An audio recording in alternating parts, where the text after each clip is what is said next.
So Will Campbell could realistically be available at 10. And it could be a fascinating decision for the Bears because, a lot of people, despite his shorter arms, which measured out to 32 inches and 5/8, I should say 32 and 5/8 inches. A lot of people still view him as a left tackle, as somebody the Bears should look at. Daniel Jeremiah's third mock draft came out this morning, and he had Will Campbell going to the Bears as their left tackle, which now that we know they're 3 interior starters, you would think if they're drafting an offensive lineman at 10, it is a left tackle. Just Matt Miller from ESPN put this out, super helpful, because there's a whole conversation about arm length, and we've been through this before. The Bears passed on Peter Skoronski and went with Darnell Wright, presumably big part of that because of the arm length. So 32 5/8. Among all left tackles in the league right now, that would rank 31st. Starting left tackles for every team was listed here by Matt Miller. The only one that would have shorter arms than that, Alaric Jackson from the Rams, 32 and a quarter. And he was just extended by the Rams. Correct? I think he was.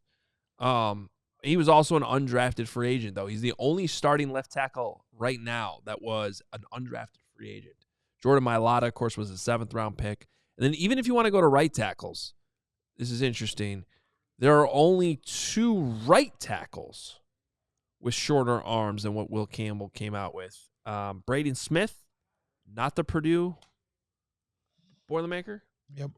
He's actually got really good arm length, but I don't know if it reaches. Anyway, go ahead. And Luke Godecki, too, from the Tampa Bay Buccaneers. So the point is, left and right, there would only be 3 tackles in the entire league with shorter arms than Will Campbell. Left tackle alone, there would only be 1. Yeah. What are you saying, Hogue? Are you saying that you're ruling Will Campbell out because of his arm length? I'm saying I really like Will Campbell. Based on what we've seen from Ryan Poles so far, and what we are literally reading here as the stats in terms of arm length across the league with current NFL starters at left and right tackle,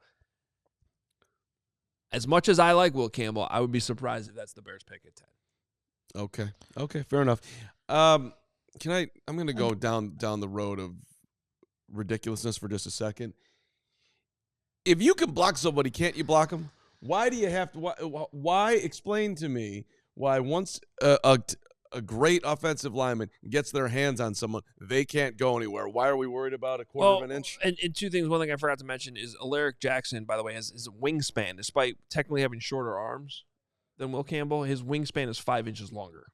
So that's a significant difference. So that matters. And it's that's a significant difference. It's about leverage. I mean, I understand why we have this conversation all the time, and I'm with you to a certain standpoint on what you're saying. Right. And there are guys who are athletic enough and skilled enough that just because they don't have that initial leverage against a really long edge rusher, they're quick enough to recover. They're quick enough to get in the right spot. And a lot of people believe that Will Campbell is that guy. And he's smart enough, too, on top of it, that he's going to do just fine. And I tend to think that that's a possibility, too. But it does sometimes just come down to physics and having the leverage. And by the way, these edge rushers continue to get longer and longer and longer. And faster. Right. Yeah. And that's the answer to what you're asking is, like, why does that matter? Well, the reason is because of the way these guys bend and get around the edge. You got to have those long arms to be able to keep them off until they get to the quarterback. Still got to get past me, dude. I agree, I think he does meet the standard of somebody that is athletic enough and skilled enough to handle it on the outside, on an island, regardless of his wingspan or his arm length. So, to me, and I said this before, things certainly have changed now with the contract extension of Jonah Jackson and then the assumed contract extension of Joe Thuney. But I still think it applies. If you draft him at 10 and you give him a shot at left tackle, the worst case scenario is Will Campbell still finds a place on your offensive line because it's about best player available. You have 2 veteran guards that you just signed. Yes, we all hope they're going to be good here for the next 3 years, but you're trying to sign someone right now or draft someone right now that's going to be here for the next 10 years. And if he ends up being your left tackle, which when I was around the combine talking to different people, most people that I talked to still viewed him as a left tackle. When I talked to Will Campbell personally at the podium, he said, I'm a left tackle. So I understand that's his aspirations. The league might feel differently, but all I'm saying is give him a shot. And if you have the opportunity to have a top 10 left tackle and a top 10 right tackle with, those guards and center in between, sandwiched in between, now we're cooking. Now we're cooking with something. And you still have Braxton Jones to fight for a spot. That sounds like a pretty healthy offensive line room because we all understand injuries also happen. So I'm still going to be fine if they draft Will Campbell at 10. Your ability to be super excited about drafting a left tackle is second to none. You every time this comes up, you can hit the same level of enthusiasm. You really want it. Because enough's enough, man. As I said before, never again. Do not let this ever happen again. Okay. We're going to make sure that we are as bolstered on that line as we possibly can be so this never happens again. Finish the job. All right. Never again. Never again in things that will happen again.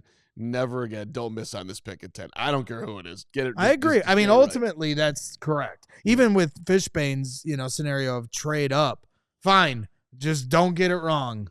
But that goes without saying. That's however they decide to, handle this 10th pick. Well, and to take it a step further, it's also about hitting on your later picks too.